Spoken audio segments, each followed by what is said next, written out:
Hi అండి, నమస్తే. కట్టెల పొయ్యి మీద ఇలా ఇంత ఇష్టంతో ఇలా కట్టెల పొయ్యి మీద ఈ పద్ధతిలో ఇలా చేసినందుకు ప్రయోజనం ఉంటుందా లేదా? ఇలా వేరు పిడకలు అంటారు. అంటే ఆవులు వాటిలంతటా వేసిన తర్వాత వాటిలంతటా అయ్యి పిడకలుగా మారిపోతాయి, మనం చేయమన్నమాట. అది చాలా గొప్పది. వేరు పిడకలతోనే రథసప్తమికి పాలు పొంగిస్తారు. కట్టెల పొయ్యి మీద పెట్టి కుండలో బయట ఇత్తడి గిన్నెలో కానీ. సో కోడి చూడండి పైకి ఎక్కింది, కనిపిస్తుందా? సో ఈరోజు పొద్దున్నే 4:30కి లేచి ఇట్లా కట్టెల పొయ్యి మీద ఇట్లా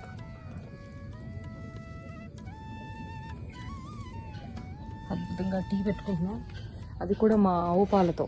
టీ మంచిది కాదు, కానీ ఆవు పాలు కట్టెల పొయ్యి మీద మన దేశీ చెరుకుతో చేసిన బెల్లం, ఇంకా టీ పొడి మంది కాదు. అదే అండి, ఆవులకి వర్క్ స్టార్ట్ చేశారు మా వాళ్ళు, సేవ.